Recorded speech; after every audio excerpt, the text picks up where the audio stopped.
कर दी है। तो अब जरा आपको थोड़ा ध्यान से समझना पड़ेगा लिमिट्स के बारे में। जैसे बच्चों आपके पास कुछ फंक्शंस होते हैं, जैसे फंक्शन है आपके पास x square minus 4 upon x minus 2, ये एक आपके पास फंक्शन है। और फंक्शन से मैंने आपसे पूछा कि इस फंक्शन की एग्जैक्टली वैल्यू निकालिए एक्स इक्वल टू 2 पर। मैंने आपसे बच्चों क्या कहा कि आप फंक्शन की वैल्यू निकालिए एट एक्स इक्वल टू 2 पर। तो बच्चों जैसे ही आप इसमें x इक्वल टू 2 डालेंगे तो न्यूमेरिकल भी बन जाएगा। ये जो फंक्शन है x इक्वल टू 2 डालने पर ये 0/0 वैल्यू दे रहा है, और 0/0 वैल्यू जो होती है उसको हम जीरो नहीं कहते हैं, उसको हम लोग एक अनडिफाइंड फॉर्म या अनडिफाइंड को हम लोग इनडिटरमिनेट फॉर्म कहते हैं। तो बच्चों आपको यहाँ पर कुछ समझनी होगी बातें कि आपके पास दुनिया में ऐसे कई फंक्शंस होते हैं जहां पर अगर हम x की वैल्यू पुट कर दें तो आपको डायरेक्ट y की वैल्यू मिल जाती है या fx की वैल्यू मिल जाती है। लेकिन हमारे पास ऐसे भी कुछ फंक्शन होते हैं कि वो डायरेक्टली वैल्यू सब्स्टिट्यूट करने पर अपना एग्जैक्ट आंसर नहीं देते हैं, उनको पहले सिंप्लीफाई करना पड़ता है। सिंप्लीफाई करने का मतलब उसमें रैशनलाइजेशन, सब्स्टिट्यूशन मेथड, फैक्टराइजेशन, जो भी मेथड हो उसको सिंप्लीफाई करते हैं तो हम उस फंक्शन की हमें एग्जैक्ट वैल्यू पता पड़ जाती है। तो कहने का मतलब ये है कि कुछ फंक्शंस तो डायरेक्टली वैल्यू पुट करने पर एक्स की वैल्यू पुट करने पर अपना आंसर दे देते हैं, लेकिन कुछ फंक्शंस ऐसे होते हैं जो डायरेक्टली वैल्यू पुटिंग पे आंसर नहीं देते हैं। तो उन फंक्शंस के लिए मेरे को क्या लेनी पड़ती है, लिमिट लेनी पड़ती है। क्या लेनी पड़ती है, लिमिट। और जब तक हम लिमिट नहीं लेते हैं तब तक हमारा आंसर नहीं निकलता है।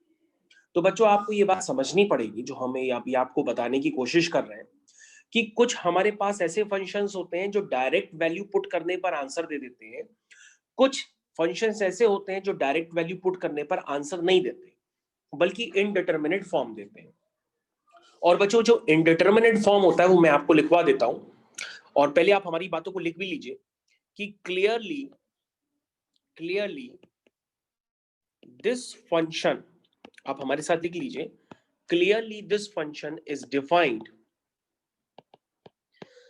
For all x except x equal to 2, ठीक है, as it assumes the form 0 तो 0/0 फॉर्म को हम लोग बच्चों क्या कहते हैं पता है, 0/0 फॉर्म को हम लोग कहते हैं नोन एज इनडिटरमिनेट, ये कहते हैं फॉर्म। 0/0 चाहे इन्फिनिटी बाय इन्फिनिटी फॉर्म हो, कोई भी फॉर्म हो, उसको हम लोग डिटरमिनेट फॉर्म कहते हैं। तो आई थिंक आप लोग को वॉइस नहीं आ रही होगी, ठीक है, मैं इसको सही कर देता हूँ। तो अब चेक करिए, वॉइस आपको पूरी आने लगी होगी। सभी बच्चे चेक करिए, वॉइस आ रही है? Yes sir. ओके। तो बच्चों मैंने आपको बताया कि ये जो फंक्शन है ये डायरेक्टली x इक्वल टू 2 डालने पर इसकी वैल्यू क्या आ रही है, इनडिटरमिनेट फॉर्म आ रही है। तो जो इनडिटरमिनेट फॉर्म होते हैं वो 0/0 होता है, इन्फिनिटी बाय इन्फिनिटी है, इन्फिनिटी 0 होता है। मतलब आपके पास कुछ ऐसे फॉर्म्स होते ही नहीं होते। कोई बात समझिए कि ऐसे फंक्शंस कुछ ऐसे होंगे कि वो डायरेक्ट वैल्यू सब्स्टिट्यूट करने पर अपना आंसर नहीं देते हैं।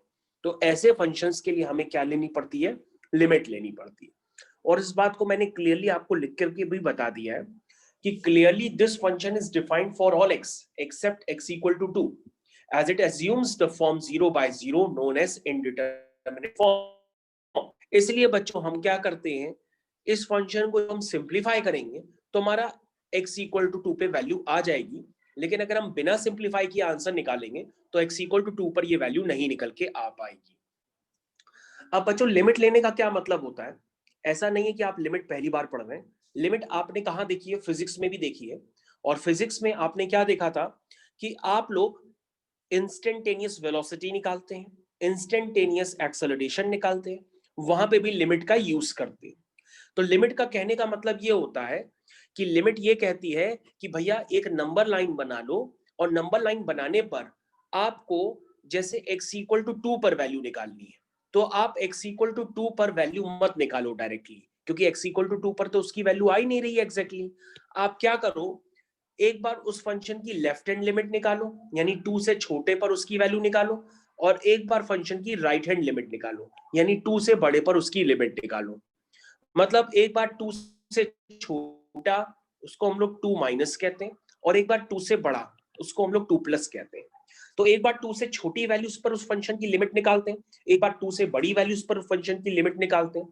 जब हम छोटी वैल्यूज पर निकालते हैं तो उसको हम लोग कहते हैं लेफ्ट हैंड लिमिट, और जब बड़ी वैल्यूज पर निकालते हैं 2 से बड़ी, तो उसको हम लोग कहते हैं राइट हैंड लिमिट। और अगर लेफ्ट हैंड लिमिट की वैल्यू राइट हैंड लिमिट की वैल्यू के बराबर आ रही है, तो दैट मीन्स इसका मतलब ये क्लियर हो जाता है कि ये फंक्शन x इक्वल टू 2 पर डिफाइंड है, और इसकी वैल्यू वही होगी जो लिमिट की वैल्यू निकल करके आएगी। तो बच्चों आपको ये बात समझ में आनी चाहिए कि कुछ फंक्शंस ऐसे होते हैं जो डायरेक्टली वैल्यू सब्स्टिट्यूट करने पर अपना आंसर नहीं देते हैं। ऐसे केस में आपको क्या करना पड़ेगा, उस फंक्शन में लिमिट लेनी पड़ेगी, और लिमिट लेने के बाद अगर फंक्शन की डेफिनेशन लेफ्ट हैंड साइड में राइट हैंड साइड में अलग अलग दी हुई है, तो आप left hand limit right hand limit निकालिए। अगर दोनों इक्वल आ जाती हैं तो फंक्शन x इक्वल टू 2 पर डिफाइंड हो जाएगा। और यदि फंक्शन 2 से छोटे और 2 से बड़े के लिए डिफाइंड नहीं है, तो ऐसे केस में आप फंक्शन के लिए क्या करेंगे, उसको सिंप्लीफाई करेंगे, और सिंप्लीफाई करने के लिए कई सारे मेथड होते हैं। अगर फैक्टराइजेशन होगा तो आप उसको फैक्टराइजेशन करेंगे, रेशनलाइजेशन होगा तो वो करेंगे, सब्स्टिट्यूशन मेथड होगा तो वो लगाएंगे। कोई भी एक मेथड लगा करके, स्टैंडर्ड्स लगा करके आप उसको सिंप्लीफाई करेंगे। तो बच्चों आई थिंक आपको अब तक समझ में आ गया होगा कि आपको करना क्या है एग्जैक्टली। जैसे फंक्शन, मान लीजिए आपको इस फंक्शन का आंसर निकालना है जो मैंने अभी आपको दिया था। फंक्शन आपका क्या है, x square minus 4 upon x minus 2, और फंक्शन पे आपने लिमिट ले ली। लिमिट लेने का मतलब ये होता है कि इसको हम लोग कहते हैं लिमिट एक्स अप्रोच कर रहा है 2 की तरफ। एक्स किसकी तरफ अप्रोच कर रहा है, 2 की तरफ अप्रोच कर रहा है।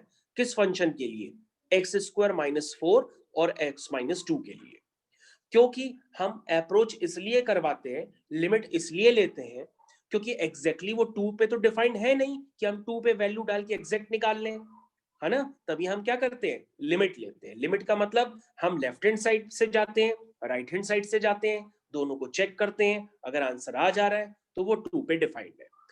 और अगर आपके पास 2 से छोटे और 2 से बड़े के लिए डेफिनेशन अलग अलग नहीं गिवन है, तो आप क्या करेंगे, उसको सिंप्लीफाई करेंगे। जैसे मैं आपको यहां पर सिंप्लीफाई करके दिखाता हूं, तो इसको हिंदी में बोलने का तरीका क्या होता है, लिमिट एक्स अप्रोच कर रहा है 2 की तरफ, क्या बोलते हैं, लिमिट एक्स अप्रोचेस 2। अब बच्चों हम इसको सिंप्लीफाई करेंगे। अगर हम न्यूमरेटर के फैक्टर करेंगे तो न्यूमरेटर के फैक्टर आपके ये निकल के आएंगे जो मैंने अभी अभी आपके सामने लिखे हैं। अब बच्चों आपके सामने ये टर्म्स कैंसिल हो जाएंगे, और आपके पास क्लियर कट आपको आंसर समझ में आने लगेगा कि limit x tending to, limit x approaches to x plus 2 upon x plus, और x माइनस 2, तो x माइनस 2 तो कैंसिल हो गया, तो सिर्फ आपके पास क्या बचा, x प्लस 2 बचा। और अगर आप इसका आंसर निकालेंगे तो आंसर अब आप डायरेक्टली वैल्यू सब्स्टिट्यूट करके निकाल सकते हैं, और वो आंसर आएगा 2 प्लस 2 दैट मीन्स 4। तो बच्चों आपको ये समझ में आना चाहिए कि लिमिट कैसे ली जाती है, कैसे डिफाइन की जाती है, लिमिट का क्या मतलब होता है, और इनडिटरमिनेट फॉर्म क्या होते हैं। बाकी बच्चों आप धीरे धीरे स्टैंडर्ड्स में सीखेंगे, आपको स्टैंडर्ड्स धीरे धीरे क्लियर करूंगा मैं। आपको लिमिट का अभी सिर्फ मतलब क्लियर होना चाहिए कि व्हाट इज लिमिट, इसको कैसे यूज करते हैं, कैसे अप्लाई करते हैं, क्या होता है लिमिट का मतलब। अब बच्चों लिमिट्स के कुछ स्टैंडर्ड्स भी होते हैं। उन स्टैंडर्ड्स को हम लोग को प्रूव करने की जरूरत नहीं है, उन स्टैंडर्ड्स को हम लोग डायरेक्टली यूज करते हैं, क्योंकि उनकी प्रूविंग हमारे पास एग्जाम में या कहीं पे भी नहीं आती है। तो सबसे पहले आप हेडिंग डालिए बच्चों हमारे साथ, लिखिए हमारे साथ, लिखिए इवैल्यूएशन, लिखिए हमारे साथ evaluation of algebraic limit, evaluation of algebraic limits. तो बच्चों हम लोग एल्जेब्रिक लिमिट का इवैल्यूएशन किस तरह से करते हैं, ये बात आपको समझ में आनी चाहिए। एक मेथड होता है, कोई भी लिमिट को हम सॉल्व किस तरह से करते हैं, कितने तरह के मेथड होते हैं वो मैं आपको लिखा रहा हूं। एक होता है बच्चों डायरेक्ट सब्स्टिट्यूशन मेथड। आप सबसे पहले क्या करिए, डायरेक्ट एक्स की वैल्यू पुट करके देखिए, अगर आपका आंसर आ जाए तो सच्ची बात क्या हो सकती है, आपका फंक्शन काफी इजी है यानी। अगर नहीं निकलता है तो दूसरा तरीका, आप उसको फैक्टराइजेशन मेथड से करिए, अगर वो फैक्टराइज हो सकता है तो उसको फैक्टराइज करिए। तीसरा क्या हो सकता है, अगर फैक्टराइज होने लायक नहीं है तो आप उसको रैशनलाइज करिए, रैशनलाइजेशन मेथड इसको कहते हैं, उसको आप रैशनलाइज भी कर सकते हैं। और जो नेक्स्ट होता है उसको हम लोग कहते हैं some using some standards, using some standards, आप कुछ स्टैंडर्ड्स को भी यूज कर सकते हैं। और अगर मान लीजिए स्टैंडर्ड्स से भी नहीं हो रहा है तो लास्ट में आपको ध्यान देना पड़ेगा, वो हो सकता है by method of evaluation of algebraic limit to at infinity। तो बच्चों जब इंफिनिटी वाली लिमिट आएगी तो उसका कंसेप्ट मैं आपको बताऊंगा, लेकिन मैं आपको अभी सिर्फ इतना बता रहा हूं कि किसी भी लिमिट को सॉल्व करने से पहले आप क्या करेंगे, आप डायरेक्टली पहले से वैल्यू सब्स्टिट्यूट करेंगे। डायरेक्ट आंसर आ जाता है तो अच्छी बात है, नहीं आता है तो कई सारे वे होते हैं सॉल्व करने के लिए, इनको किस तरह से यूज करेंगे मैं आपको थोड़ी देर में बताऊंगा। ओके बच्चों, तो यहां तक आवाज आ रही है मेरी?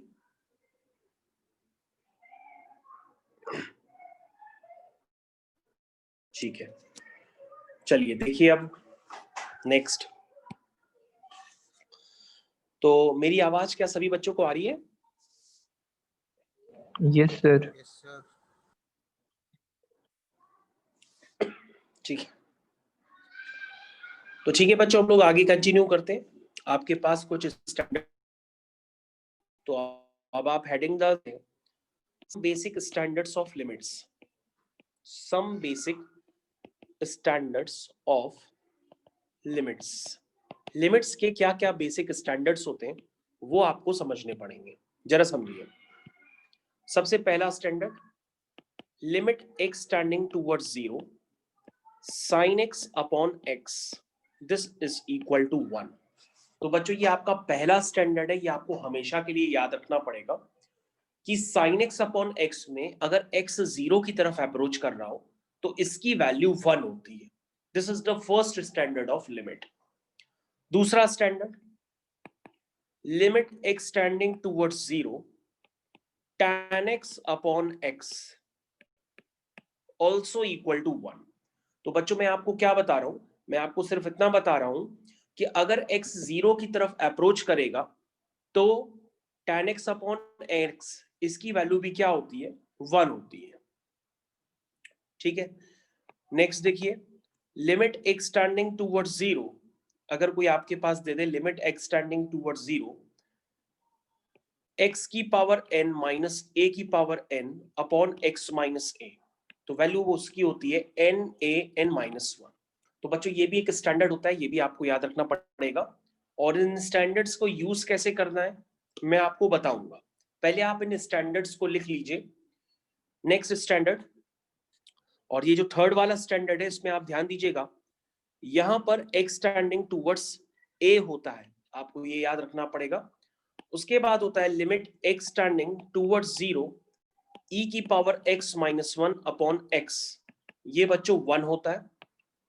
Limit x tending towards 0 a की power x minus 1 upon x, ये बच्चों log बेस e a होता है, जिसको हम ln a भी लिख सकते हैं। जब log का बेस e होता है, जब log का बेस e होता है तो हम उसको ln a भी कहते हैं। तो बच्चों ये लिमिट्स के स्टैंडर्ड्स हैं जो हम लोग क्वेश्चंस में यूज करेंगे। अभी तो आपको आपकी फर्स्ट क्लास है, इसलिए ये स्टैंडर्ड्स आपको एज इट इज लर्न करने हैं, बाकी एप्लीकेशन किस तरह से होगा वो मैं आपको सिखाऊंगा।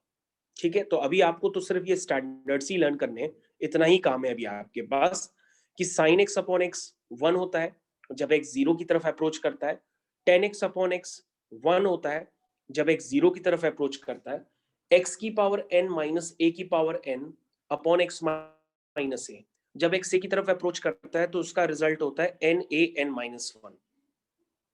e की power x minus 1 upon x, जब x 0 की तरफ अप्रोच करता है तो उसकी वैल्यू होती है 1, और a की power x minus 1 upon x, इसका आंसर होता है ln a।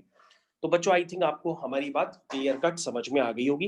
अब हम लोग आगे कंटिन्यू करते हैं दूसरे क्वेश्चंस की तरफ, जरा ध्यान दीजिएगा। तो बच्चों किस तरह से हम लोग को क्वेश्चंस करने हैं, जरा ध्यान दीजिए। जैसे बच्चों हमने बहुत ही बेसिक क्वेश्चन उठाए अभी आपकी स्क्रीन पे, सीधा सीधा आपको इवैल्यूएट करना है लिमिट्स को, यानी कि आपको आंसर निकालना है। पहला क्वेश्चन है limit x tending towards 1 x square plus 1 upon x plus 1। तो बच्चों इसे आपको इवैल्यूएट करना है। कैसे आप इवैल्यूएट करेंगे? सबसे पहले मैंने आपको क्या बताया था कि आप वैल्यू सब्स्टिट्यूट करिए। अगर वैल्यू सब्स्टिट्यूट करने पर आपके पास आंसर आ जाता है तो यानी आपका आंसर आ गया। तो बच्चों ये पहला क्वेश्चन तो बेहद आसान था, कुछ भी नहीं है, आपने तुरंत कर लिया। दूसरा क्वेश्चन बच्चों अगर हम लोग करें तो और भी कर सकते हैं क्वेश्चन, लेकिन इतने सिंपल क्वेश्चन एग्जाम में नहीं आते। चलिए दूसरा question, limit x tending towards 2 x square minus 5x plus 6 upon x square minus 4। बच्चों आपके सामने दूसरा क्वेश्चन लिखा है, इसको आपको इवैल्यूएट करना है। पहले अगर आप डायरेक्ट वैल्यू 2 की सब्स्टिट्यूट करेंगे तो ये 0/0 फॉर्म बन जाएगा। तो 0/0 form, infinity by infinity form, 0 की पावर इंफिनिटी, इंफिनिटी की पावर 0, ये सब इनडिटरमिनेट फॉर्म होते हैं। तो बच्चों इसके एग्जैक्टली आंसर निकालने के लिए आपको क्या करना पड़ेगा, आप जो न्यूमरेटर दिया है उस न्यूमरेटर को आप फैक्टराइज करिए। ये देखिए बच्चों ये आपका न्यूमरेटर है, जैसे आप इसको फैक्टराइज करेंगे तो 2 3 जा 6 इसके फैक्टर होंगे। तो आप लिखिए 2 3 जा 6, तो ये हो गया x minus 2 minus 3 times x minus 2, तो ये फैक्टर हो गया बच्चों x माइनस 2 x माइनस 3। ठीक, ये फैक्टर आपको क्लियर कट समझ में आने चाहिए। अब बच्चों इसको अगर हम यहाँ पे सब्स्टिट्यूट करेंगे तो ये हो जाएगा limit x tending towards 2 x minus 2 x minus 3 whole divide by, नीचे वाले के आप फैक्टर कर दीजिए, नीचे वाले के फैक्टर होंगे x प्लस 2 x माइनस 2। और बच्चों अगर आप इसको सिंप्लीफाई करते ही रहेंगे तो आपके पास x माइनस 2 वाला टर्म जिसकी वजह से वो इनडिटरमिनेट या अनडिफाइंड हो रहा था, वो वाला टर्म अब बच्चों आपका कैंसिल हो जाएगा। अब जो आपके सामने बचेगा वो सिर्फ इतना ही बचेगा, this is 2 minus 3 upon 2 plus 2, this is minus 1 upon 4। तो ये बच्चों आपका आंसर हो जाएगा जो आपको क्लियर होना चाहिए। तो सभी बच्चों को लिमिट्स के क्वेश्चन सॉल्व करने का मेथड समझ में आ गया होगा। अब आप नेक्स्ट क्वेश्चन की तरफ मूव कर रहे हैं, और जो मैंने आपको स्टैंडर्ड्स लिखाए थे उन स्टैंडर्ड्स का भी हम लोग यूज करेंगे मे बी नेक्स्ट क्लास में। Limit x tending towards 1 x cube minus 1 upon x minus 1। तो बच्चों इसको आपको इवैल्यूएट करना है। अगर आप डायरेक्ट वैल्यू सब्स्टिट्यूट करेंगे तो आपका 0/0 फॉर्म आ जाएगा, लेकिन ये फंक्शन अनडिफाइंड नहीं है, इसलिए हम इसको पहले सिंप्लीफाई करेंगे। तो सबसे पहले हम x क्यूब माइनस 1 क्यूब के फैक्टर करेंगे using a cube minus b cube, वो होता है a minus b into bracket a square plus b square plus ab। तो बच्चों ये मैंने इसके फैक्टर कर दिए, और फैक्टर को जैसे ही मैं सब्स्टिट्यूट करूंगा तो बच्चों ये बन जाएगा x minus 1 x square plus 1 plus x whole divided by x minus 1। तो बच्चों अगर हम इसको इवैल्यूएट करेंगे तो 1 plus 1 plus 1 that's comes out to be 3। तो आई थिंक ये बच्चों आपको क्वेश्चन 100% क्लियर हो जाना चाहिए, और अगर हम लोग नेक्स्ट क्वेश्चन की तरफ मूव करेंगे तो आपको और भी ज्यादा क्लियर होगा।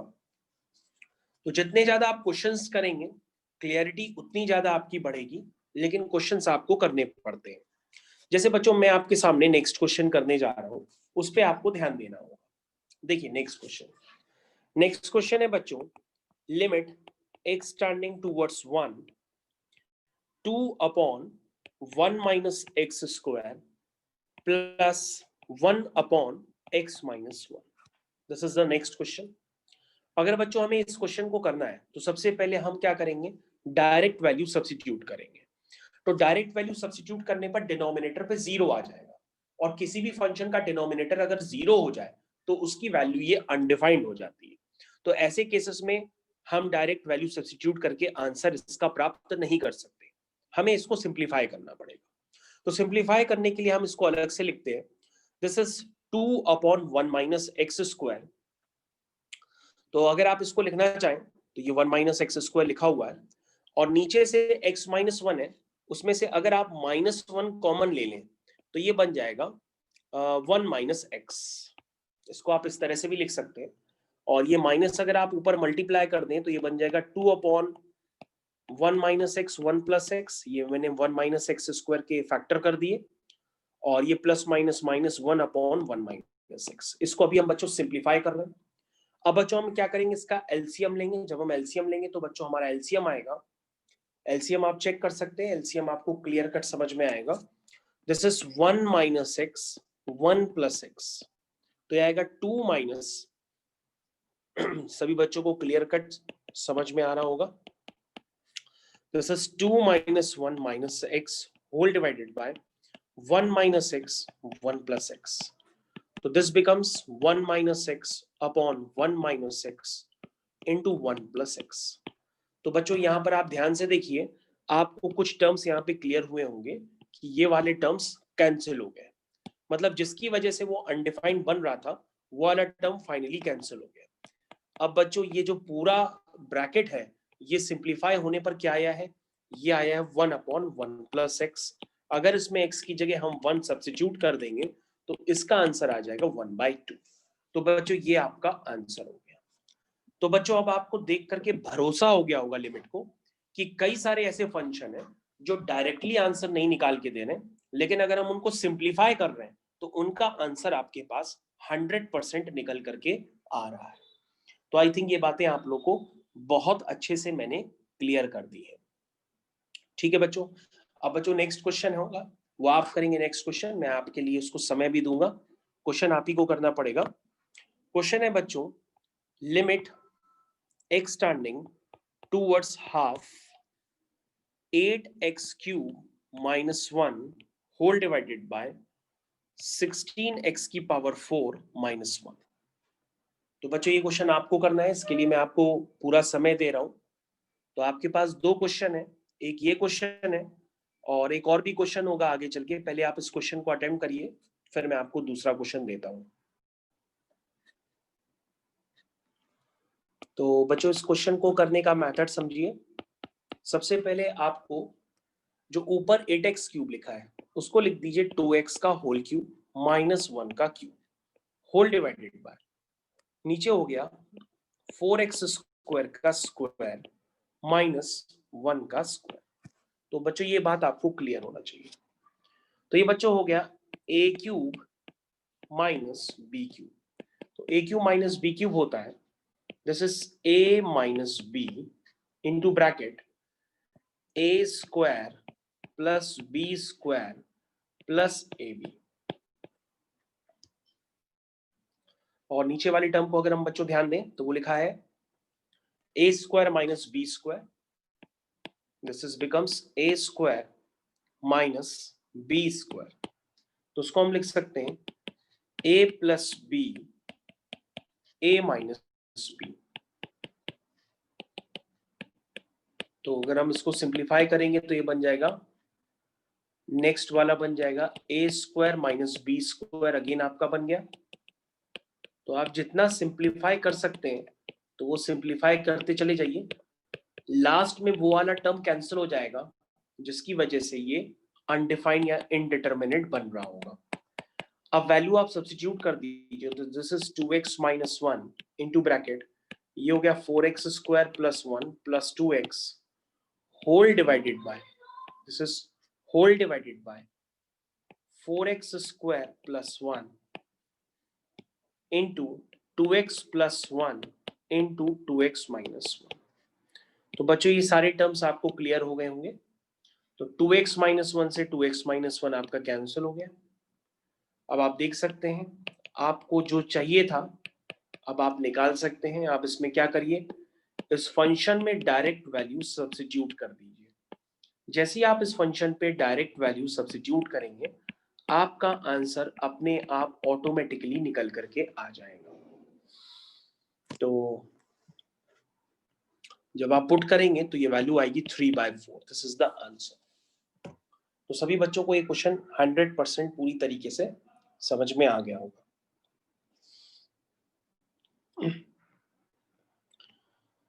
तो सभी बच्चों को ये क्वेश्चन पूरी तरीके से क्लियर हो गया होगा। आई थिंक किसी को कोई प्रॉब्लम या समस्या नहीं रही होगी। अब हम लोग बच्चों नेक्स्ट क्वेश्चन की तरफ मूव कर रहे हैं। नेक्स्ट क्वेश्चन आपकी स्क्रीन पे आ रहा है। क्वेश्चन है बच्चों, limit x tending towards 1 upon x square plus x minus 2 minus x upon x cube minus 1। ये क्वेश्चन है। तो बच्चों अब यहाँ पे ध्यान से देखिए, अब आपको इस क्वेश्चन को करना है। अगर आप डायरेक्टली वैल्यू सब्स्टिट्यूट करेंगे तो ये इनडिटर्मिनेट फॉर्म में कन्वर्ट हो जाएगा, इन्फिनिटी या 0/0 में। आप चेक कर लो। इसके लिए आपको क्या करना पड़ेगा, उसको सिंप्लीफाई करना पड़ेगा। सिंप्लीफाई करने का मतलब ये हुआ कि आप पहले जितना इसको सिंप्लीफाई कर सकते हैं पहले आप इसको सिंप्लीफाई करिए अलग से। कहने का मतलब ये है कि अगर आप ध्यान से देखें तो x square plus x minus 2 के फैक्टर होंगे x plus 2 into x minus 1, या आप अपनी कॉपी में भी करके चेक कर सकते हैं। Minus x whole divided by, ये बच्चों a cube minus b cube है। This becomes a minus b into bracket a square plus b square plus a b. ठीक है, तो ये है बच्चों। अब बच्चों हम इसको सॉल्व करते हैं। तो सॉल्व करने का मेथड आप समझ लीजिए किस तरह से सॉल्व करना है। This is x plus 2 x minus 1 x square plus 1 plus x। ठीक है, ये मैंने एलसीएम ले लिया। आप एलसीएम देख लीजिए ध्यान से। यहां बचेगा x square plus 1 plus x minus x times x plus 2। Check कर लीजिए, मैंने अभी सिर्फ और सिर्फ एलसीएम लिया और कोई काम नहीं किया। अब बच्चों अगर आप इसको सिंप्लीफाई करेंगे तो ये सिंप्लीफाई करने पर अब आप डायरेक्टली आंसर के साथ लिख सकते हैं लिमिट एक्सटेंडिंग टूवर्ड्स 1। जो न्यूमरेटर है बच्चों आपका वो आएगा -1 प्लस एक्स, और -1 प्लस एक्स को अगर आप सिंप्लीफाई करेंगे तो माइनस टाइम्स एक्स माइनस 1 भी लिख सकते हैं। और ये बच्चों आपका बन गया x plus 2 x minus 1 x square plus x plus 1। I think यहां तक बात आप सबको क्लियर हो गई होगी। तो बच्चों x माइनस 1 से x माइनस 1 कैंसिल हो जाएगा और आपके पास डायरेक्टली जो बनेगा फंक्शन फाइनली वो कुछ इस तरह का बन के आएगा जो मैं आपके सामने अभी लिख रहा हूं। तो ये आ गया बच्चों। अब बच्चों इसका आंसर आप चेक कर सकते हैं। इसका जो आंसर आएगा बच्चों वो आंसर आएगा -1/9।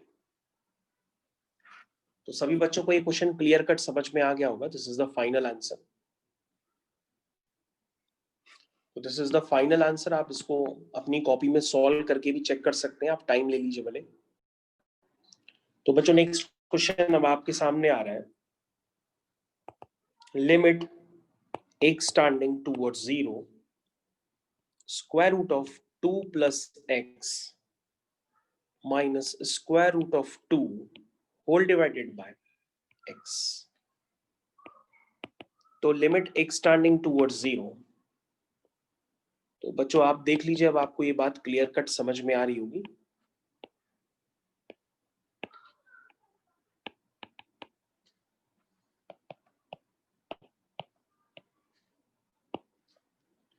तो मैंने इसको देखो बच्चों क्या किया, इसको अभी सिर्फ और सिर्फ रैशनलाइज करने की कोशिश की है। तो this is the part of rationalisation. तो बच्चों रैशनलाइज कब करते हैं, जब आपके पास इस तरह का फॉर्म दिया हो, root x plus minus root a type का अगर फॉर्म दिया हो, तो ऐसे केस में बच्चों आप क्या करेंगे, रैशनलाइज करेंगे।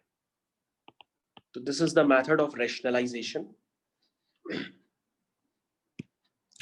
अब बच्चों आप ध्यान से देख लीजिए, आपके सामने फॉर्म बन गया है a plus b a minus b, this is 2 plus x minus 2, 2 plus x minus 2, और बाकी फॉर्म आपको क्लियर कट विजिबल है, आपको समझना होगा बस। तो अब आप ध्यान से देख लीजिए, 2 से 2 कैंसिल, x से x कैंसिल, जो आपके पास टर्म निकल के आया this 2 plus x plus root 2, x की जगह 0 डाल दीजिए, this is 1 upon 2 root 2, this is the answer. तो आई थिंक आप लोग को ये बात समझ में आ गई होगी।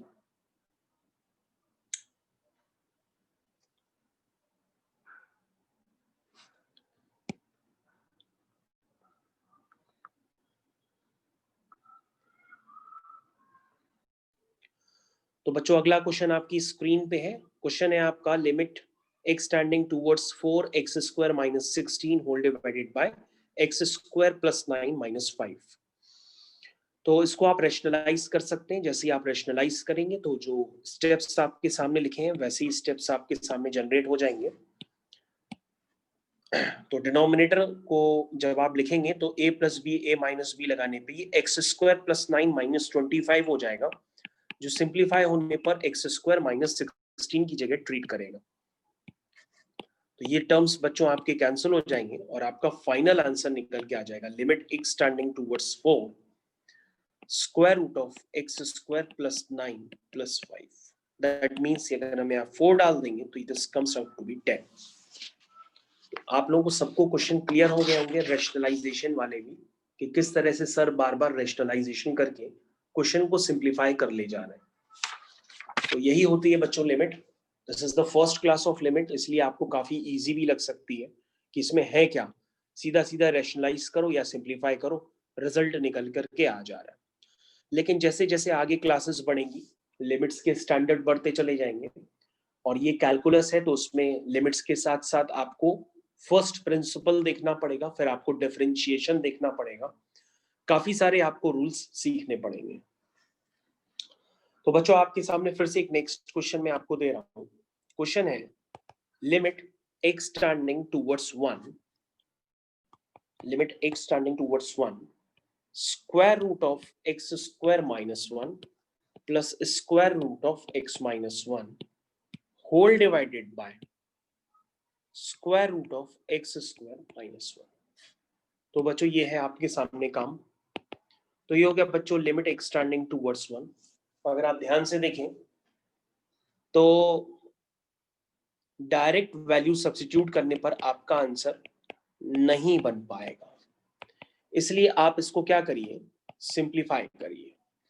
तो जितना सिंप्लीफाई आप कर पाएंगे उतना आपके लिए अच्छा है।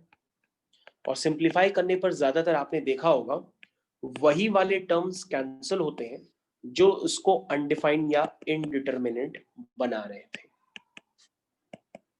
तो ये टर्म्स आपको क्लियर होने चाहिए पूरी तरीके से। तो बच्चों इस एक्सप्रेशन को हम लोग इस तरह से लिख सकते थे और हम लोग ने इसको इस तरह से लिखा।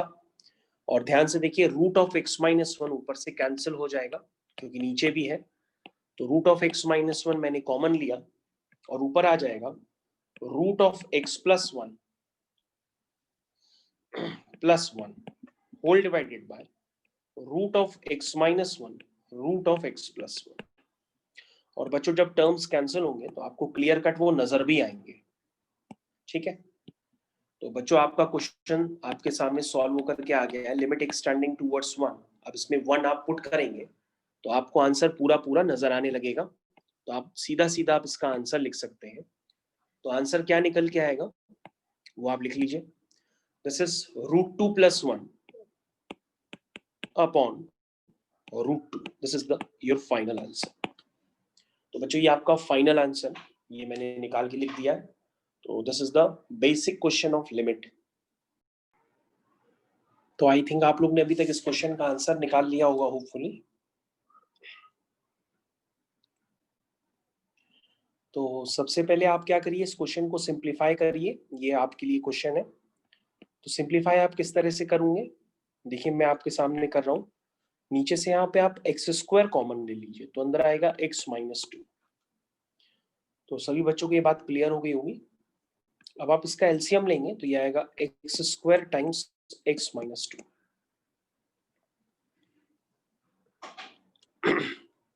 तो यहां तक के सारे टर्म्स आपको क्लियर हो गए होंगे।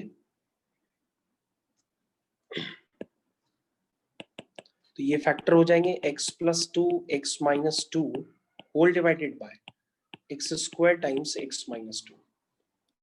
तो बच्चों आप टर्म्स देख लीजिए, ये वाले टर्म्स आपके कैंसिल हो गए हैं और आपके पास क्या निकल के आया है? निकल के आया सीधा सीधा x plus 2 upon x square. This is limit x।